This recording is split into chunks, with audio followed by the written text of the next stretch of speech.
Straight talk from Israel. You're listening to Israel News Talk Radio.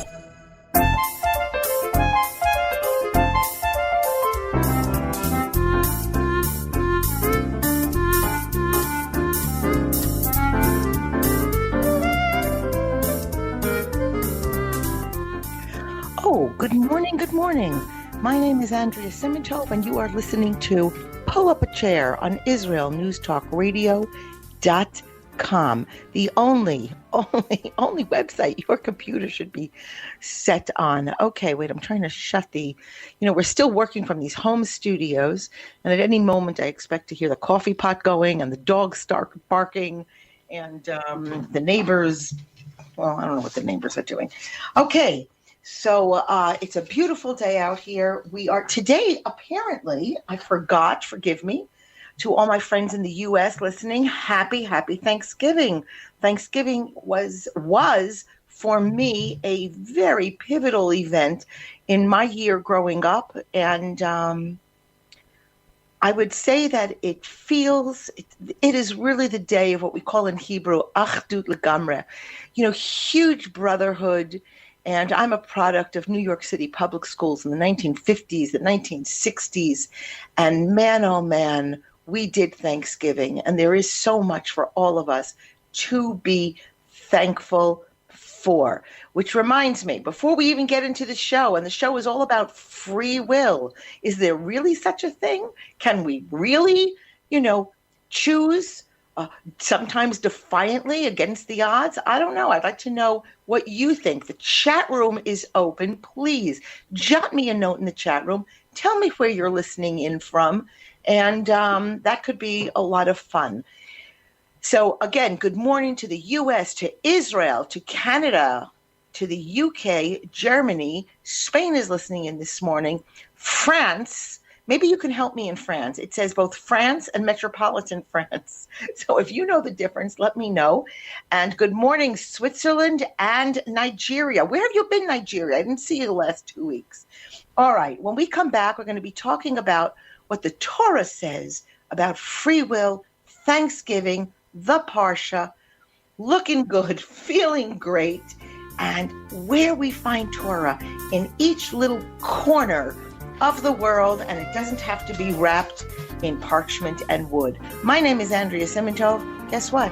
I'll speak to you on the other side.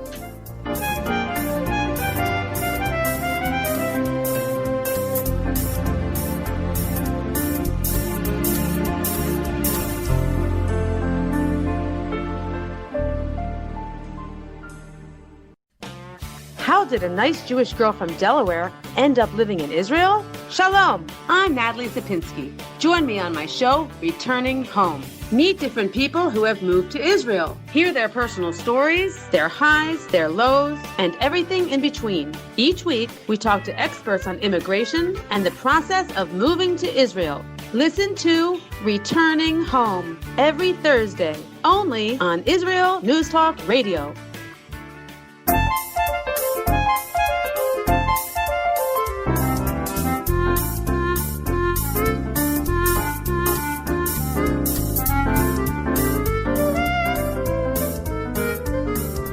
Okay, we're back. Just taking a last little note for you here. For you. I don't do. Okay, my name is Andrea Simintov. You are listening to Pull Up a Chair on IsraelNewsTalkRadio.com. Chat room open. Let me know if you're listening in. Let me know some of your thoughts. And came to me as I was putting together this show, every time I get up and I say, when are we going to... I seem to be doing more and more and more Torah, and more Torah takes on the events in the world, more Torah takes, a Torah outlook on where we're standing, what's going on with our families, our hopes, our dreams, our aspirations, our disappointments.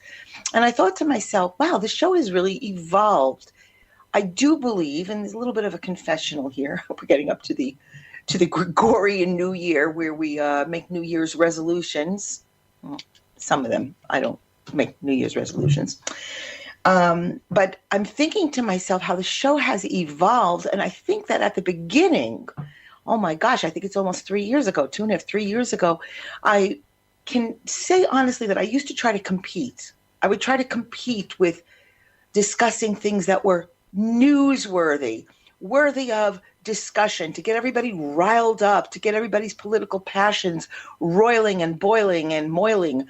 And a couple of things dawned on me. I can't compete with these people, these media personalities, and indeed, even on this stalwart, lofty station, those who really have a handle on information and love to access the political nitty-gritty of every corner of the world. Frankly, it's not my thing. I hate that stuff. If somebody does something better, if I'm a dermatologist, I'm not going to practice open heart surgery. I'm going to deal with the zits and the rashes. And it's the same thing. I mean, we know that in the Torah, the 12 tribes, every tribe was ascribed a specialty. And, Bezalel, the artists, didn't sow the fields. They created the art. Issachar, the studiers, were not meant to prepare the food. They were meant to sit in the base medrash and learn and learn and learn. My thing is trying to understand where the Torah applies to my every breath in and out, and I'm speaking for you as well, and vice versa, where every breath connects to Torah. So I was thinking about that, came across, actually a friend sent this to me, very beautiful. It's a discussion came out of actually Washington, D.C., a life coach named Jamila White. And I looked her up. She's adorable. She looks so personable. I'd like to have coffee with her. Jamila, if you listen to the show, send me a note, Andrea at IsraelNewsTalkRadio.com. We'll Zoom some coffee. Anyway, she talks about trauma response. And I want to get, when we talk about trauma, we talk about post-traumatic stress syndrome in so many areas, survivors of war, survivors of various kinds of abuse, survivors of bullying, bad marriages, just fill in the blank. And so she talks about trauma, which I do believe is a real thing. And I was trying to think how the Torah applies to this. And she says the inability to receive support from others, I don't need your help, is a trauma response. I don't need anyone, I'll do it all myself. Conditioning is a survival tactic. And you needed it to shield, this is all quote, okay? And you needed it to shield your heart from abuse, neglect, betrayal, and disappointment from those who could not or would not be there for you. From the parent who was absent and abandoned you by choice, or the parent who was never home from working 3 jobs to feed and house you. From the lovers who offered intimacy but never offered a safe haven that honored your heart. From the friendships and family who always took more than they ever gave. From all the situations when someone told you, we're in this together, or I got you, then abandoned you, leaving you to pick up the pieces when things got real, leaving you to handle your part and their part too. From all the lies and betrayals. You learned along the way that you couldn't really trust people, or that you could trust people, but only up until a certain point. Extreme independence is a trust issue. You learned if I don't put myself in a situation where I rely on someone, I won't have to be disappointed when they don't show up for me or when they drop the ball, because they will always drop the ball eventually, right? You may even have been intentionally taught this protection strategy by generations of hurt ancestors who came before you. Extreme independence is a preemptive strike against heartbreak. So you don't trust anyone. And you don't trust yourself either to choose people. To trust is to hope. To trust is to be vulnerable.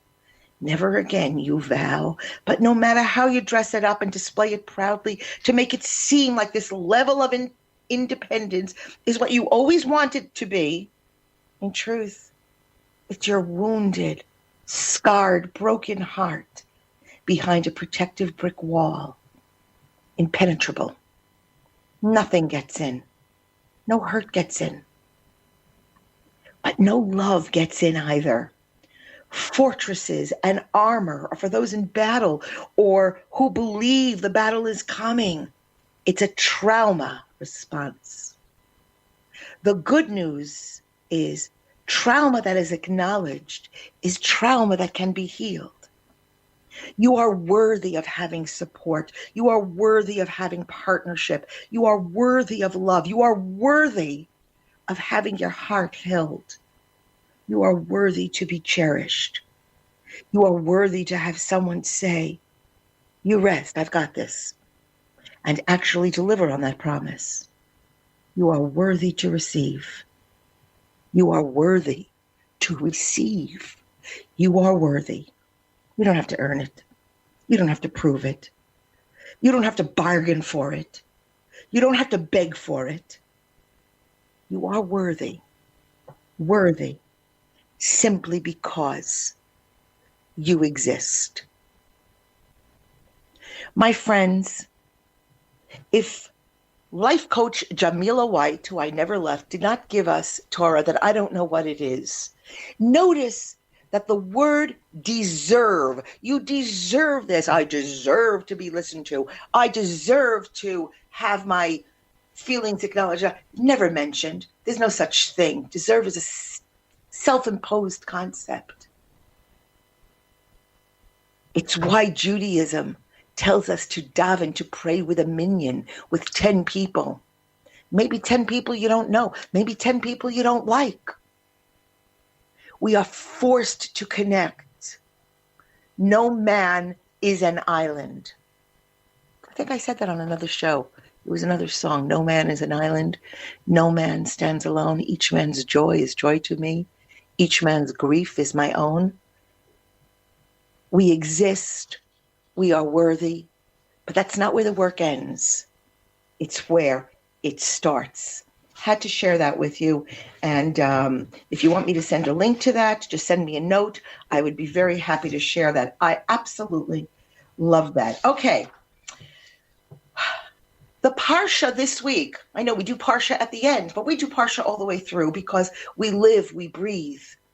And the Torah, again, the Torah does not sit on a shelf to be taken down when it's convenient. We even have, let me just see, I have a quote here from Rabbi Benjamin Blech, my buddy, my friend, who I hear, free will always offers the challenge. And Rabbi Benjamin Blech, he wrote a monumental book called Understanding Judaism. I don't even know when he wrote it. It was after I came to Israel, so it was sometime after 1995.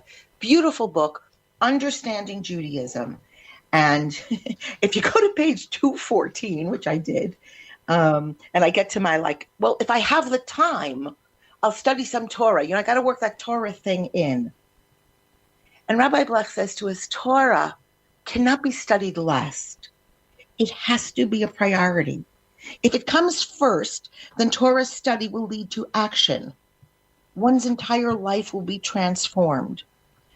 For fulfillment of that first priority has rearranged all others as well. In the words of Hillel in Pirkei Avot, do not say when I shall have the opportunity I shall study, lest you never have the opportunity. It's very important to prioritize. I know for anybody listening in who takes exercise very seriously, there's no such thing as, I'm going to do the work week and I have to deal with the kids and I have to see my mother, my elderly mother, my father. I have to mow the lawn. And I sure as heck hope that I have time to do some exercise. No. If you have to get up at 5 and exercise, you exercise at 5. If you have to bring your shorts to the workplace and hop on a treadmill somewhere, you do it. If it's that important. All right. This week on this show, Rabbi Tuvia Singer well, not on the show, but on the station, he interviewed some Ethiopian rabbis who, quote, slammed missionaries who target their community. Please, friends, I will put a link to this critical video on the show notes, and I encourage all of you to see this, to see these lovely, charming leaders of our Black, righteous Ethiopian community, what they think about the burden of missionaries that are creeping into our communities, creeping into our country, creeping into our lands. And you can all write me all the threatening notes you want and tell me how I'm not open-minded. This is Andrea Simantov. I'll see you on the other side. Shalom, everybody. Making a difference often takes just one moment and one person at a time. I am Orly Benny Davis, your show host on Israel News Talk Radios from Jerusalem with Love. You'll be hearing people talking about politics, religion, social issues, and making a better tomorrow. Join me, Orly Benny Davis, for God and Country. From Jerusalem with Love. Wednesdays on Israel News Talk Radio. Psalm 23, the Lord is my shepherd, I shall not want. Did you know this psalm and many others were composed by a Jewish shepherd and musician who later became a king? Would you like to know some of the inner meanings of psalms to help you connect with God and strengthen your soul? An exciting and easy-to-read book is now available which will help you do just that. Software for the Soul, Psalms for Everyone, available on Kindle, Audible, and Amazon.com. Software for the Soul.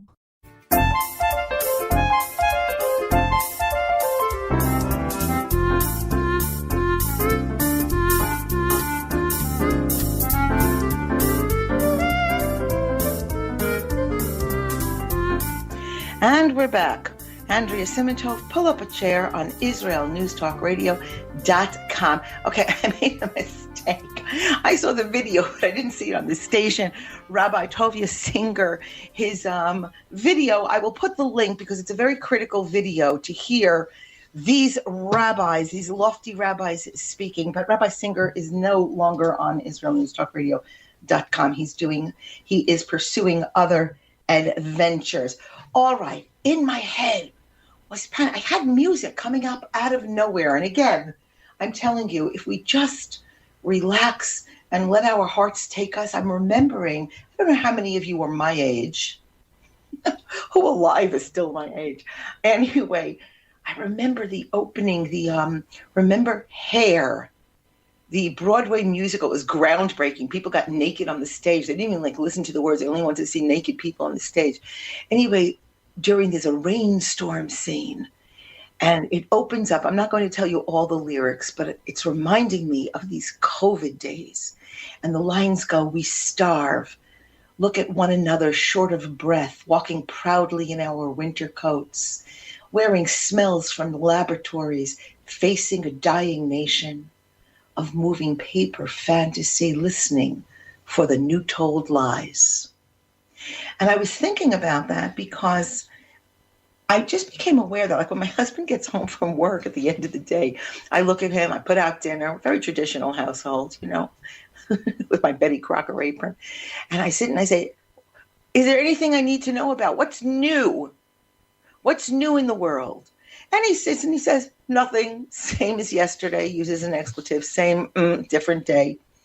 And I was thinking to myself, there was a time in Israel, I remember those of us who are of a certain age, we would hear, the whole country would beep on the hour at the top of you could be on the bus and the bus driver would turn it up and you would hear beep, beep, beep. And it would be the voice of Israel with the news because we were so isolated. We had no kesher, no contact with the rest of the world. And it would just come on, and then the news would come, and everybody knew what was going on. Today, we're drowning in the internet. The algorithms, I'm telling you again, watch Social Dilemma. It's a Netflix documentary, but I believe that you could probably get it anywhere. Scary stuff. The algorithms will pump you and yours filled with the news that is most appealing to you. Whatever your nightmare is, they will send you the news. So I don't listen anymore. And you know what? I have to tell you, it's very liberating. If there's something that we have to know, we will get that information. But news isn't news anymore, in my opinion. It's become team sports, one station, one outlet, one media crapshoot competing with another, shock jocks. And I realize that this show, that's part of the evolution. We're not going to talk about news unless it's important, unless it celebrates Israel, or unless we are in danger. Okay. Interesting thing I wanted to share with you. I come from a very traditionally Jewish background, although my family was not Torah observant. We knew the holidays. We kept a house that was semi-kosher. We celebrated the big holidays. And I was always reminded by my dark skin and my kinky hair and by other kids in school, by the occasional anti-Semite, that I indeed was Jewish. And when I married my husband, Ronnie, he came in, we both came in with different customs, and I had been married many years to a Sephardic Jew. So my children's customs were actually North African, and my husband, Ronnie, is Ashkenazi, an Eastern European Jew. So he had different customs. And I would find myself sometimes even laughing at his customs and saying, well, why are you doing that? That is not applicable anymore. For example, there's we wash our fingers after the meal before we say the final prayer, Birkat Hamazon, grace after meals. And we always washed our hands, our fingertips. And it was a custom that we brought down. The custom, just for those of you who are interested, is called Mayim Achronim, the after water. And I have a beautiful cup, and my husband doesn't do it. And I say, well, why don't you do it? And he says, my father didn't do it. And I thought to myself, well, you can change that. There's Jews on Passover who do not eat kitniot. Ashkenazi Jews, the minhag, the custom is not to eat beans and rice, which Sephardic Jews, and again, this is a very broad brush, there's all kinds of nuances, do eat. They do eat rice and bean products. They'll eat, say, hummus or peanut butter. And not all, there's different variations, but my husband won't. But what's happened is a lot of Ashkenazi Jews have come to Israel, and they take on these customs to be more Israeli. And their answer always is, and I've heard actually rabbis say, well, it doesn't apply anymore. It doesn't apply. We have the abundance, and a lot of reasoning. Today in the Parsha, my husband is he's celebrated, and it proves us right.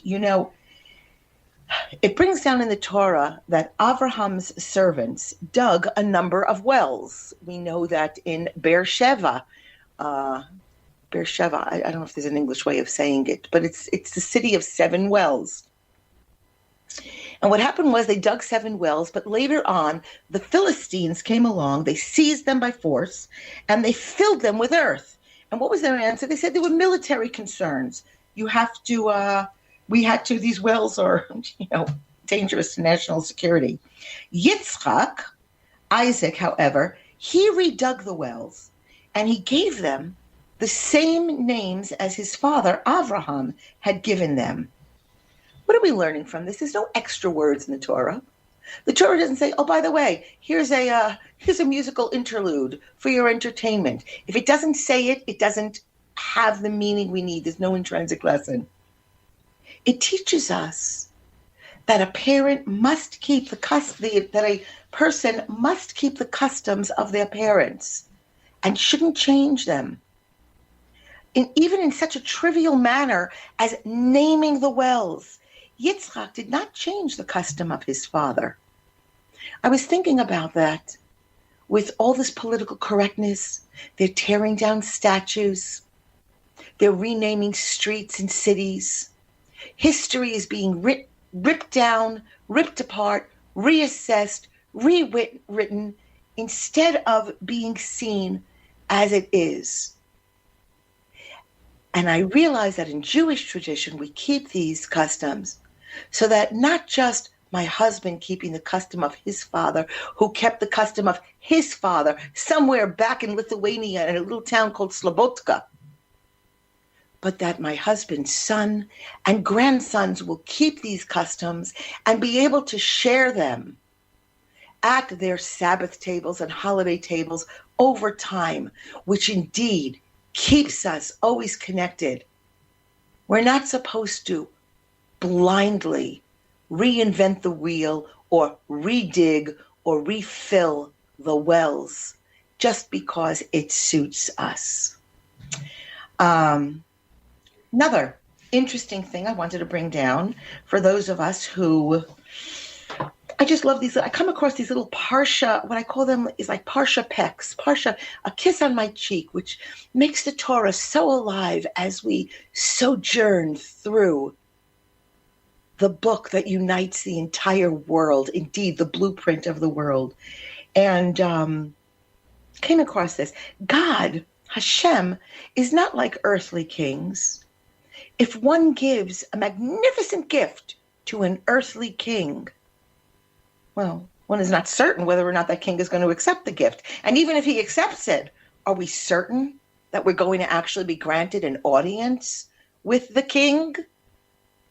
And yet, to see the King of Kings, HaKadosh Baruch Hu, all one has to do is give a small coin to a poor man.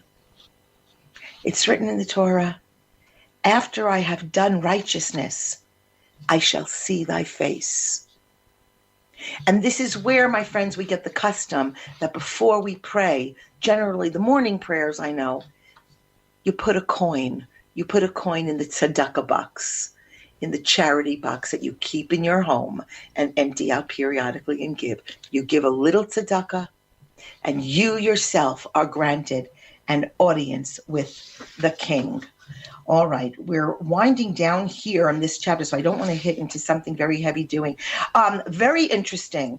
You know, upon hearing that Esav plans to kill his brother Yaakov, Rivka, she implores Yaakov to flee to my brother in Haran, my brother Lavan. She says, Ad shuv af achicha mimcha v'shachach et asher asita lo, until your brother's anger against you subsides and he forgets what you have done to him. So Rabbi Zalman Sorotskin, in his commentary Oznayim LaTorah, I love finding this. You know, we imagine that forgetfulness generally causes anger to abate. So obviously the order is backwards in this. The Torah got it wrong, right? No, the Torah is teaching us a lesson about human character.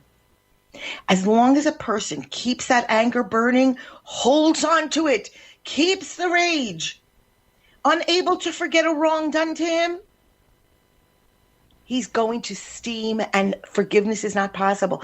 And one has to consciously still that anger, and only then do we have hope of being able to forget.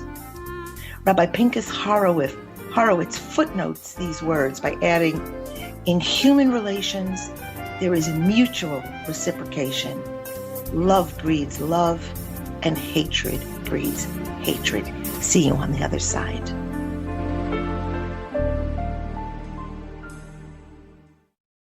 You're listening to Israel News Talk Radio. This is Shai Ben-Tekoa, and each week I'll be webcasting to you from Judea, origin of the word Jew, a people besieged and beleaguered in every generation. Nazi Germany is but a memory, but in its place the world invented the phantom Palestinians as this generation's internationally authorized Jew killers. Tune in for a different slant on life in Israel, Phantom Nation, every Monday. Hi, I'm Rabbi David Aaron. The soul basics are the most profound, the most essential, and yet often the most neglected in our education. Join me for Soul Talk on Israel's News Talk Radio and discover the secrets to love, spiritual growth, and personal power.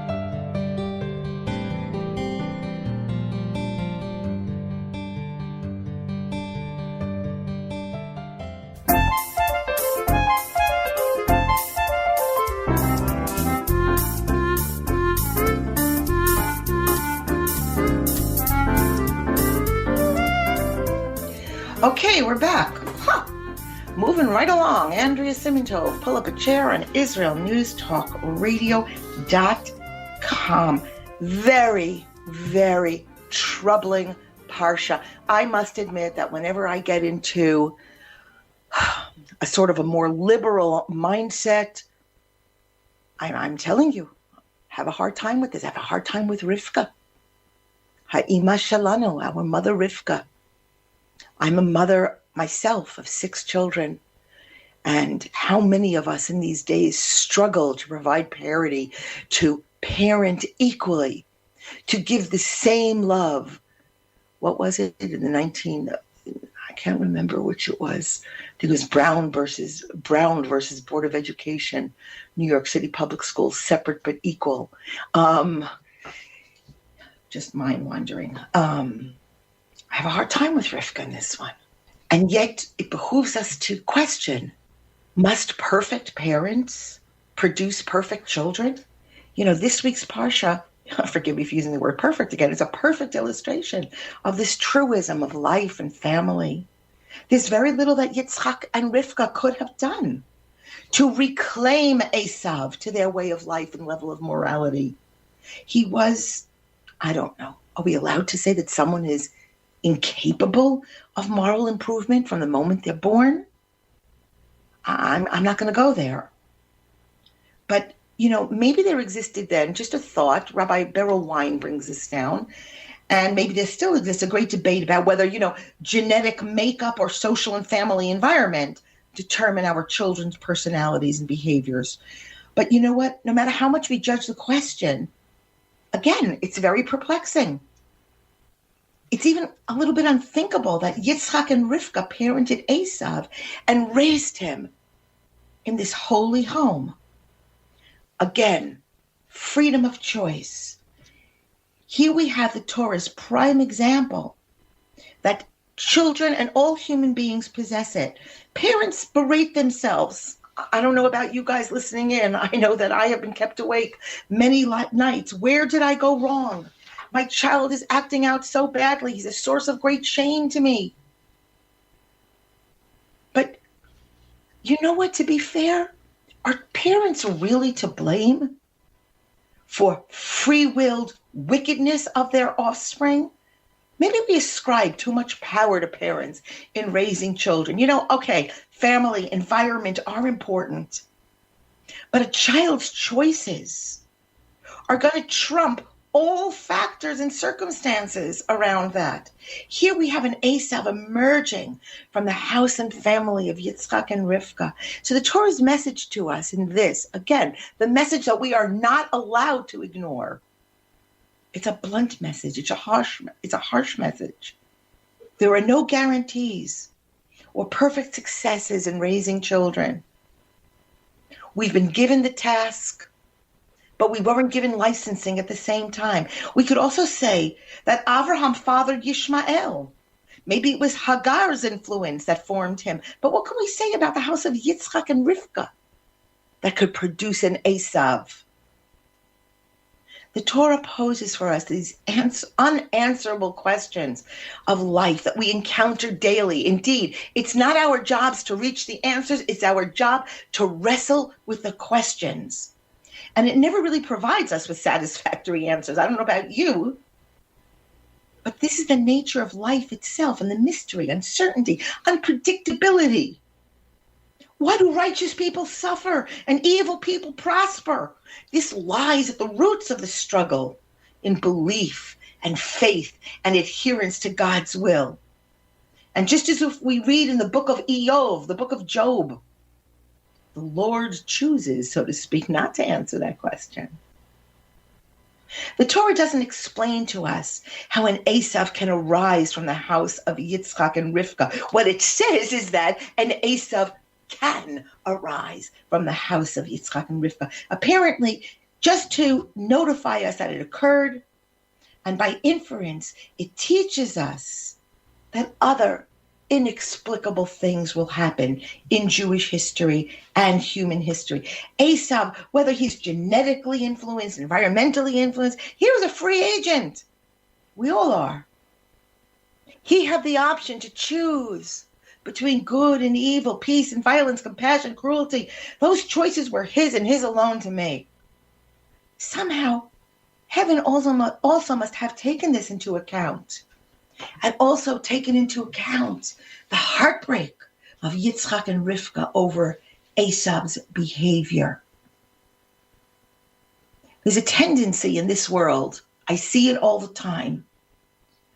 We want to understand and empathize with the evil ones at the expense of the good and decent victims of that evil. I have to tell you, I step out of my text and I tell you, I'm a big listener to podcasts. I love true crime podcasts. And when I hear sometimes how the courts bend over backwards to be kind to the perpetrator at the expense of the heartache and the trauma that befell the victims, it just baffles my mind at how far away from Torah it goes. The Torah is not a fan of this misplaced compassion. Rivka makes this is what always gets Andrea, the painful decision to abandon Esav and save Yaakov. But by doing so, she actually ensures the survival of the entire human race. You know, the frightening thing about the struggle between Esav and Yaakov is the inevitability of it all. They're still in the womb and the fight is going on. They're in opposition. They're two different personalities. They're physically different. They're emotionally different. They're intellectually different, but they also represent two diametrically opposed worldviews. Now we get it. Now we get to the crux. The only question that remains is, can one accommodate the other? And I'm asking you to understand, I'm talking Torah, but let's broaden where we're really going. If Hashem created them so differently, their freedom of choice in life is centered on how they're going to deal with one another. And in that respect, the question is, again, accommodation. The relationship between the Jewish people and the broader, more numerous, more powerful, more abundant, overwhelming non-Jewish world. Guess what, boys and girls? This remains alive today. Just look out your window. Esav, he's not black and white. He changes. It's hard to read him. He changes in his attitude towards Yaakov. Hatred, jealousy, scapegoating, frustration, they're all present. They're all there. And yet, on a certain level, there's an admiration he has for his brother. And he does attempt reconciliation. Yaakov is portrayed as reactive. There's proactive and reactive. He's more passive. He prefers to wait it out. He hopes that Esau will calm down and reconcile himself to Yaakov's right of existence in what Esau, of course, thinks is his exclusive world. Goes back to what I said before about how we have to decide to give up the rage, to make room for peace, to make room for love, to make room for accommodation. We don't wait for it to come because it ain't.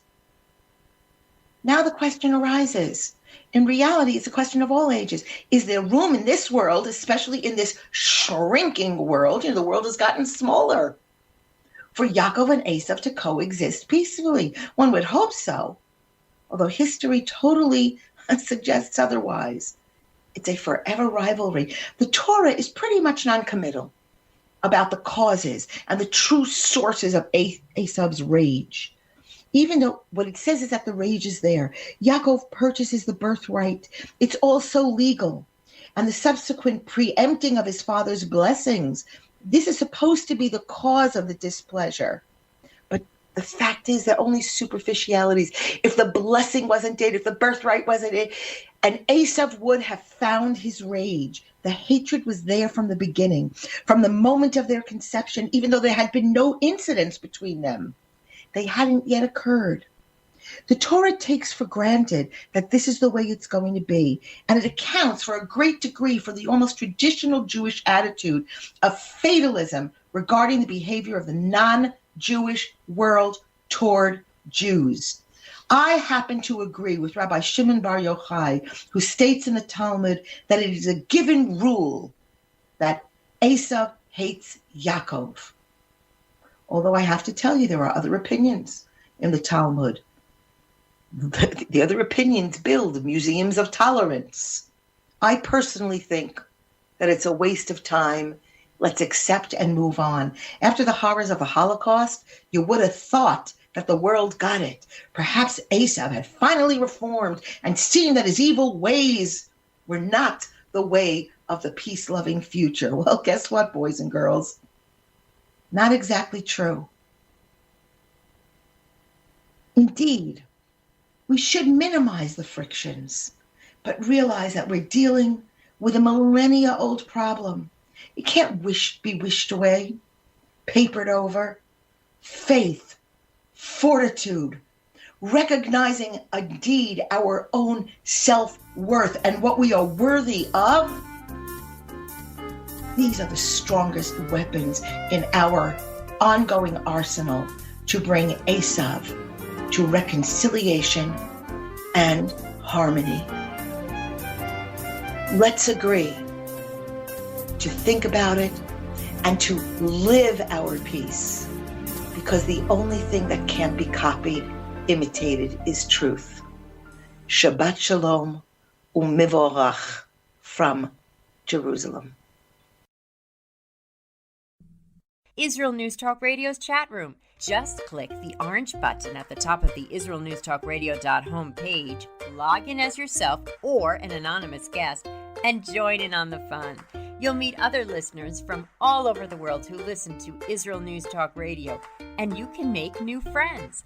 Israel News Talk Radio's chat room. It's the closest you can get to being in the studio with us. We love listening to Israel News Talk Radio. Where can you get the inside news on Israel? At Israel News Talk Radio, we're dedicated to sharing Israel's inside story with the world by providing our listeners with news on Israeli politics, current affairs, and Israeli Jewish culture. The Israel News Talk Radio homepage also provides you, the listener, with useful information at your fingertips, with scrolling news headlines, weather, currency exchange, Shabbat candlelighting times, and so much more. Our radio programming is always accessible and on demand. We operate absolutely free of charge for everyone, everywhere. If you love what we do, partner with us now by becoming an Israel News Talk Radio supporter. With your support, you'll be inscribed on our Israel News Talk Radio Wall of Fame. There's nothing like us in the world. Be part of something great. Israel News Talk Radio. Straight talk from Israel. If you love Israel News Talk Radio, then you'll love our Facebook page. We keep you up to date on what's happening in Israel, plus little surprise treasures that we don't share on the radio. Go now to follow us on Facebook. Just look for the Israel News Talk Radio Facebook page, and don't forget to subscribe and follow us by clicking on the like button. We post great stuff there that you'll want to share. Israel News Talk Radio on Facebook and Israel News Radio on Twitter. News, opinion, and more. You're listening to Israel News Talk Radio.